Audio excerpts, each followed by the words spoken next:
Ça, c'est les caméras thermiques. On peut aller voir si par exemple Jacqueline nous fait coucou dans la vitre. Ah bah ouais, c'est chaud. En cas d'attaque de zombies, on est pas mal ici. Donc, on peut faire l'intro devant à 11 mètres. Ah par contre, je vous le dis direct, il y a la place d'un humain entier qui tombe. Hein. Mais c'est mort, hein. Je fais jamais l'intro là-dedans, je te le dis tout de suite.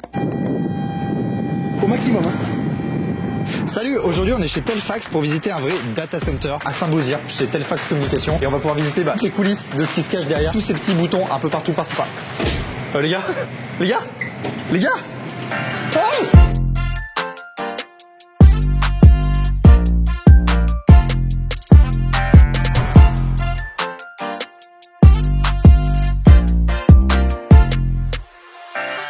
Je suis Laurent Chaumont, je suis gérant de l'entreprise Telfax Communication. Et notre domaine professionnel sont les télécoms. Tu as fait ça dans une époque où effectivement il y avait un monopole d'État, ce que tu disais tout à l'heure. Exactement. France Télécom. Il y a nos concurrents directs, à l'époque c'était Alcatel et Matra Communication. Et nous on est toujours là. Bah comme quoi. Donc on a installé les premiers radiotéléphones qui étaient du Radiocom 2000 sous l'aspect... Même les noms ils sont ringards un peu, je trouve. C'était du Radiocom 2000, on était... Et aujourd'hui, plus le côté data center, parce que là vous avez monté carrément un data center. Exactement. Vers Clermont, à Saint-Beauzire. On gère que des entreprises. Voilà. Donc on gère de la TPE, de la PME à quelques grands comptes. Donc c'est important pour nous d'accompagner plus petites entreprises ou plus grosses, les accompagner dans la technologie, l'évolution qu'il y a.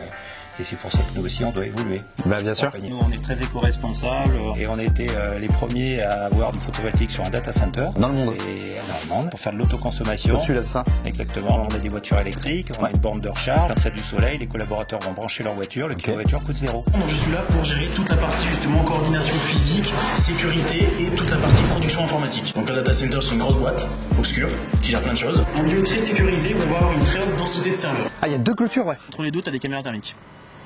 Ah genre même si tu viens la nuit, voilà, genre Splinter Cell il passe pas. Et chez nous on s'est baladé en combinaison de plongée, donc plus ridicule tu meurs là pour essayer. On peut distinguer une souris qui se fait poursuivre par un chat. Ah ouais ça zoome beaucoup putain. Oui alors on peut pas être informatisé partout, il y a des... Ouais à l'ancienne ça marche toujours, hein. Je peux débrancher un truc là.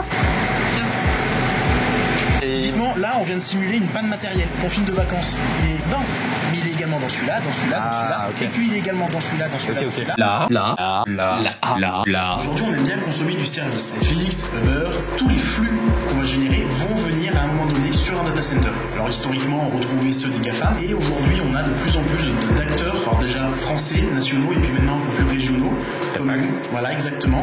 Et du coup on est sur des salles qui sont un peu moins industrialisées, un peu moins grandes. On est plus sur des centaines de milliers de mètres carrés avec des consommations électriques impressionnantes. Cette petite taille nous permet d'approcher une responsabilité écologique. L'empreinte carbone à la construction est moins importante. Donc derrière on va mettre des sécurités. On va venir remplacer l'oxygène de l'air par un gaz, donc c'est de l'azote. C'est un mélange d'azote. Qui va étouffer le feu. Voilà. Ça va faire que l'air va devenir difficilement respirable. C'est pour ça que c'est écrit évacuation. Quand ça clignote, faut pas rester. 15 secondes avant que ce soit la merde. Juste dans ces 3 tiroirs, t'as 6000 fibres. 6000 brins de verre de la taille d'un cheveu qui permettent d'alimenter tout ce qui va être derrière. Là, on a vraiment toute la synchronisation qui est faite. Et pourquoi toujours deux? Pour pouvoir faire la maintenance sur l'un sans un PC lock. Et t'as la même chose de côté du bâtiment. Plus tu vas nettoyer ta chaussure, plus elle va coller. Ah ouais? Bah oui. Donc là... Fais plusieurs pas, tu vas voir. Je peux m'amuser avec ça pendant une demi-heure. Merde. Zut. On a des filtres qui vont s'assurer de ne pas mettre de poussière dans les serveurs, etc. C'est pour la poussière. Et du coup, avec ça, on vient enlever justement le gros des poussières qu'on a sous nos pieds. Est-ce que c'est vrai la théorie selon laquelle quand tu stockes tes mails, c'est hyper néfaste pour l'environnement? Un mail est ultra néfaste pour l'environnement. Il faut que toi, tu aies l'énergie de ton PC, tu as toute l'énergie que va coûter le transport, le traitement informatique. Et donc, le mail est aujourd'hui une aberration énergétique par rapport à ce qu'on pourrait faire. C'est que le mail est bien pratique. Aujourd'hui, en plus, on a enfin le droit en France d'avoir le mail comme une preuve légale. Aujourd'hui, des services qui permettent de faire des mails recommandés, reconnus par les juristes ou par les avocats.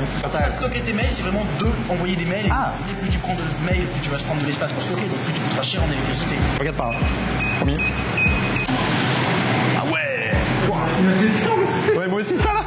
J'ai cru que c'était quelqu'un. Le client, lui, avec un data center, il est là pour se concentrer sur son métier. Oui. C'est-à-dire que moi, je suis pas plombier, je vais pas aller gérer des radiateurs ou des choses comme ça. Mais par contre, le plombier, quand il doit cliquer pour faire sa facture, il faut que ça marche. Et c'est pas lui de se poser la question de où est-ce que ça va, machin, etc. Oui. C'est dans l'imaginaire un peu collectif, le data center, c'est un endroit dans lequel on rentre pas. C'est juste une mutualisation de ressources pour tirer parti au mieux de l'énergie et d'ailleurs de toutes les conditions environnementales qu'on a. La température ne bouge pas, l'humidité ne bouge pas. Dans notre discours qu'on a, on veut désacraliser le data center. Il y a toute une dalle de plomb qui tourne dessus un petit peu, qui dit voilà, c'est ultra confidentiel, c'est ultra sécurisé, c'est réservé au pro, machin, etc.